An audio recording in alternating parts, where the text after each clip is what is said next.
Selamat hari Minggu Bapak Ibu Saudara. Mari kita berdoa sebelum membaca dan merenungkan firman Tuhan. Kita menundukkan kepala. Allah yang Maha Baik, kami datang kepadamu dengan penuh ucapan syukur. Karena kebaikan Tuhan boleh kami alami, kami rasakan hingga saat ini. Ketika kami boleh kembali beribadah kepadamu, walaupun di antara kami masih harus beribadah di rumah kami masing-masing. Tapi kami percaya bahwa dimanapun kami berada, Allah senantiasa hadir di tengah-tengah kami. Saat ini kami akan kembali membaca dan merenungkan firman-Mu yang kudus. Ya Roh Kudus, bimbing dan tuntun kami, supaya karena tuntunan Roh Kudus saja kami boleh memiliki pemahaman, pengertian yang benar akan firman-Mu.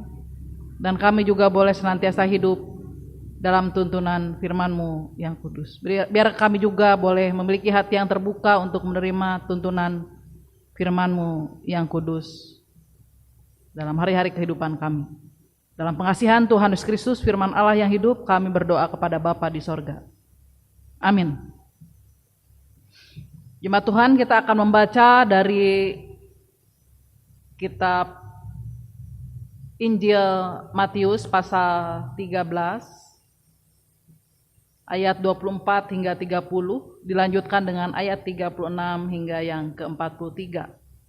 Matius pasal 13 ayat 24 sampai 30, dilanjutkan dengan ayat 36 sampai yang ke-43. Saya akan membacanya untuk kita sekalian.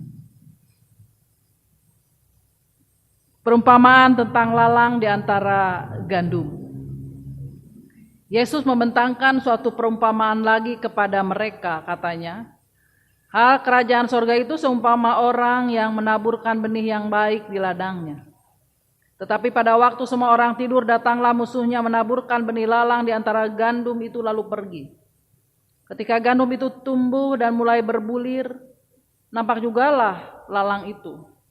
Maka datanglah hamba-hamba tuan ladang itu kepadanya dan berkata, Tuan, bukankah benih baik yang Tuhan taburkan di ladang Tuan? Dari manakah lalang itu? Jawab Tuan itu, seorang musuh yang melakukannya. Lalu berkatalah hamba-hamba itu kepadanya, jadi maukah Tuan supaya kami pergi mencabut lalang itu? Tetapi ia berkata, jangan, sebab mungkin gandum itu ikut tercabut pada waktu kamu mencabut lalang itu. Biarkanlah keduanya tumbuh bersama sampai waktu menuai. Pada waktu itu aku akan berkata kepada para penuai, kumpulkanlah dahulu lalang itu dan ikatlah berberkas-berkas untuk dibakar. Kemudian kumpulkanlah gandum itu ke dalam lumbungku. Maka Yesus pun meninggalkan orang banyak itu lalu pulang. Murid-muridnya datang dan berkata kepadanya, jelaskanlah kepada kami perumpamaan tentang lalang di ladang itu. Ia menjawab, katanya, orang yang menaburkan benih baik ialah anak manusia, ladang ialah dunia, benih yang baik itu anak-anak kerajaan, dan lalang anak-anak si jahat. Musuh yang menaburkan benih lalang ialah iblis. Waktu menuai ialah akhir zaman dan para penuai itu malaikat. Maka pergilah lalang itu, dikumpulkan dan dibakar dalam api, demikian juga pada akhir zaman. Anak manusia akan menyuruh malaikat-malaikatnya dan mereka akan mengumpulkan segala sesuatu yang menyesatkan dan semua orang yang melakukan kejahatan dari dalam kerajaannya. Semuanya akan dicampakkan ke dalam dapur api. Di sanalah akan terdapat ratapan dan kertakan gigi. Pada waktu itulah orang-orang benar akan bercahaya seperti matahari dalam kerajaan Bapa mereka. Siapa bertelinga hendaklah ia mendengar. Berbahagialah setiap orang yang mendengarkan firman Tuhan serta memelihara di dalam hidupnya. Haleluya. Jemaat yang Allah kasihi, selamat hari Minggu. Dan yang menjadi tema untuk khotbah kita hari ini adalah gandum di antara lalang yang terus berbuah. Saudara, mungkin kita pernah mendengar sebuah ungkapan dalam bahasa Jawa yang berbunyi, saiki jaman edan yen ora edan ora komanan, sing bejo sing eling lan waspada. Kalimat pertama menggambarkan tadi saiki zaman edan yang edan ora komanan. Kalimat ini menggambarkan tentang keadaan di sekitar kita banyak yang tidak baik. Kita akui bahwa saat ini kita juga berada pada keadaan yang dalam bahasa Jawa saat ini banyak bisa dikatakan sebagai zaman edan, zaman yang benar-benar gila. Kita tahu bahwa kejahatan merajalela. Kalau seandainya kita memperhatikan di dalam atau menyimak, menonton di media sosial, di media televisi, saudara, kita melihat ada banyak kejahatan-kejahatan yang timbul, yang terjadi. Dan bisa jadi kita juga terpengaruh karenanya. Dan bahkan kalau kita tidak ikut gila, tidak ikut edan, dalam ungkapan bahasa Jawa tadi, kita tidak akan kebagian. Dalam kalimat yang kedua, sing bejo, sing eling, lan waspodo. Artinya bahwa mereka yang beruntung adalah orang-orang yang senantiasa hidup di dalam keadaan waspada. Ada dalam keadaan selalu sadar, selalu siuman begitu ya, bahwa kejahatan memang ada dan terjadi, tetapi ketika seseorang ada dalam keadaan waspada, dia akan mengalami keberuntungan dalam kehidupannya. Saudara, ungkapan dalam bahasa Jawa tadi hendak mengingatkan kita bahwa tentu saja kita jangan sampai ikut-ikutan. Jangan sampai kita terbawa arus pada sikap orang-orang yang melakukan kejahatan. Dan tentu saja kuncinya kita perlu memiliki integritas diri.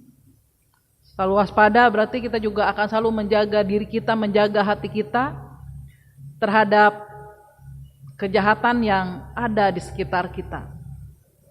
Saudara, Tuhan Yesus dalam perumpamaan tentang lalang di antara gandum memperlihatkan tentang seorang petani yang menanam gandum. Ternyata petani itu tidak bisa menghindari akan munculnya lalang maksud saya. Tanaman lalang bentuknya saudara sangat mirip dengan tanaman gandum. Tapi yang membedakan adalah bulir-bulirnya. Lalang tentu saja kehadirannya di antara gandum, di antara tanaman gandum akan mengganggu tumbuh kembang dari tanaman gandum. Karena ternyata saudara-saudara, tanaman lalang ini mengandung racun. Jika termakan oleh kita, akan menimbulkan rasa pusing, bahkan bisa membuat kita pingsan, bahkan bisa mengakibatkan kematian seseorang. Namun saudara, antara lalang dan gandum memang hidupnya menyatu di lahan yang sama. Dan bahkan saudara, akar antara lalang dan gandum ini saling menjalin satu dengan yang lain sehingga agak sulit untuk dipisahkan. Dan jika ingin mencabut lalang, tentu saja gandum pun akan ikut tercabut. Oleh karenanya ya sesuai dengan apa yang disampaikan oleh Yesus bahwa perlu waktu dan saat yang tepat pada saat mencabut lalang tersebut begitu ya. Saudara, yang dimaksud dengan ladang adalah dunia ini, tempat tinggal kita. Di mana di tengah-tengah dunia ini kita tahu bahwa semua orang hidup di sana. Baik orang yang jahat maupun orang yang baik. Kedua-duanya hidup secara bersama-sama.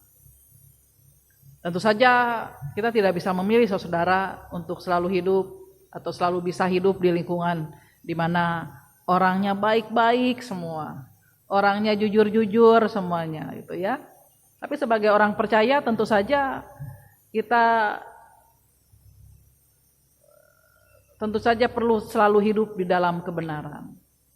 Sebagai orang percaya kita bisa saja tergoda untuk berbuat jahat. Mungkin kita suatu waktu mengalami ancaman begitu ya, untuk melakukan kejahatan. Atau bisa saja saudara kita pun merasa kesal ya, merasa jengkel, merasa cemas ketika kita menyaksikan ada banyak kejahatan di sekitar kita. Bisa saja kita juga merasa iri gitu ya, merasa kesal dan lain sebagainya. Kita bisa melihat saudara dari apa yang ditulis oleh pemazmur misalnya ya. Mazmur 37 ayat yang pertama. Jangan marah karena orang yang berbuat jahat, jangan iri hati kepada orang yang berbuat curang. Jadi di sini Daud mencatat dalam kitab Mazmur 37 ayat 1, jangan marah karena orang yang berbuat jahat, jangan iri hati kepada orang yang berbuat curang. Biasanya kita merasa jengkel, merasa gemas, merasa kesal ketika menyaksikan ada kejahatan di sekitar kita. Tapi di sini firman Tuhan katakan, gak usah marah, gak usah iri gitu ya, atas kejahatan yang dilakukan oleh seseorang, gitu ya. Dan bahkan selanjutnya dalam Amsal pasal 24 ayat 19 juga mengatakan yang senada ya, jangan marah karena orang yang berbuat jahat, jangan iri kepada orang yang fasik. Ayat 19 dan 20. Karena tidak ada masa depan bagi penjahat, pelita orang fasik akan padam. Ya, saudara, ya siapa yang gak jengkel, siapa yang gak gemas gitu ya ketika kita melihat dan menyaksikan ada banyak kejahatan di sekitar kita. Tapi ingat bahwa suatu waktu atau kelak setiap kejahatan akan menghadapi resiko gitu ya. Dan bahkan saudara kelak pada saat pemisahan, seperti dalam perumpamaan tadi adalah antara gandum dan ilalang ketika musim panen, akan ada pemisahan antara keduanya begitu ya. Jadi akan ada pemurnian yang terjadi. Atau bagi kita sebagai orang percaya yang hidup pada masa kini, ya kelak ketika Tuhan datang untuk kedua kali di mana kita harus mempertanggungjawabkan setiap perbuatan kita, semuanya akan nampak, akan terlihat. Bahwa apa yang baik tentu saja ada bagian yang akan didapatkan, dan juga kejahatan pun demikian. Karena sebagai anak Tuhan, mari saudara, kalaupun mungkin godaan dan cobaan untuk melakukan kejahatan ada di sekitar kita, sebagai anak-anak Tuhan, lakukan secara terus-menerus hal yang baik. Hal-hal yang menyenangkan Tuhan. Berkata yang baik ya, bersikap baik, berkata jujur, bertindak jujur.